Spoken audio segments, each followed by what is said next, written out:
Ekenekwa m unu ndị ọma na-ege m ntị n'ụbọchị taa bụ Mọnde, abalị 19 n'ọnwa Juun, bụrụkwa n'afọ 2023. Geenụ ntị ka unu nụrụ okwu ndị anyị ji mere isi akụkọ n'ụbọchị taa. Afọ m bụ Amaka Tochi. Otu nzukọ na-afụ maka ọrụ n'ala anyị, ya bụ Nigerian Labour Congress, ekwuola na gọọmenti ga-emerịrị ife a chọrọ maka mwepụ onyinye mmanụ ụgbọala. Isi ụlọ akụ nke obodo anyị bụ Nigeria ewepụ n'ebe enyedewere akaụntụ ndị na-enweta ma na-ezijegasị ego n'obodo dị iche iche. Otu nzukọ na-afụkwazị maka ịzụ afịa petrol na Nigeria ebola otu nzukọ na-afụ maka petrol ebubo maka ife ọkụkọ petrol n'obodo anyị. Aliko Dangote abụghịzi onye ka nwekaishi ego n'ala Afrịka. Nnukwu mmiri zoro ụbọchị Tọzdee na Lagos eburu na ọtụtụ ndị mmadụ. Ngwa gezienụ ntị ka unu nụrụ akụkọ ndị anyị jiri bịa n'uju ha. Otu nzukọ ala anyị na-afụ maka ọrụ ka afọ ya bụ Nigerian Labour Congress ekwuola na gọọmenti ga-emerịrị ife a chọrọ iji wee kwụsị ife mgbu mwepụ onyinye mmanụ ụgbọala na-ebute. Na nzukọ gọọmenti ala anyị na otu nzukọ a ga-enwe taa, otu nzukọ a amajana na ha ga-ejerịrị ngagharị iwe banyere ihe nke a.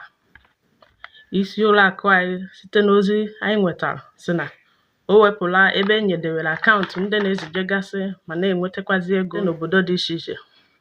Isi ụlọ akụ anyị kwuru ụnyaahụ bụ Sọnde na iwu ọfụ ha maka ndị nwere akaụntụ a bụ na ha ya etinye ego na-enweghị nsogbu ọbụla, na-ewerukwa ego dị na akaụntụ ha etusọrọ ha, nwekwa ike ịdị na-eweru $10,000 na ego dọla mbọsị ọbụla.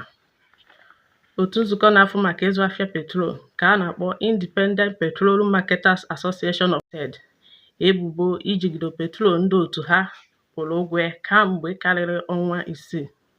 N'ihi nke a, otu nzukọ a chọrọ ka onyeisi ala anyị bụ Bola Tinubu tinye ọnụ n'okwu a ka e wee gbochie ife ụkọ petrol ọzọ n'obodo anyị.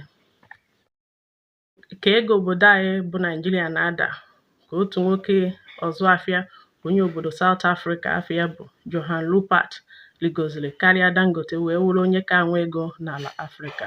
Ozi mere ka anyị mara na kịta Rupert nwere ijeri 12 n'ego dọla ka akwụkwọ Forbes siri kwu, mana Dangote nwere ijeri 10.8 n'ego dọla. Anyị mana Rupert bụ onye isi oche nke ụlọ ọrụ Richest dị na Swiss. Nyanwa nwekwa ụlọ ọrụ a na-akpọ Lemgro nke dị na South Africa. Site n'akụkọ anyị ma bụ mbụ, Rupert bụ ya na-esobu Dangote n'azụ, mana Rupert bịazi gafee ya maka ife isi ụlọ akụ anyị mere maka ife mgbanwe ego anyị. Ife ndaghachi azụ a metụkwara ndị ọzọ nwekwazila ego n'obodo anyị dịka onye nwe simenti a na-akpọ Bua afọ ya Abdul Samad Labiu na onye isi oche Globacom Mike Adenuga. Nne mmadụ, nwe na mmadụ 6 ndị ọzọ nke otu onye ama afọ ya bụ Umar ka a na-achọ ka nnukwu ide mmiri zoro bije na Agege Lagos. Nke a mere n'ụbọchị Tọzdee izuụka gara aga. Ndị be anyị, ọgwụ ka ọha n'ọnụ.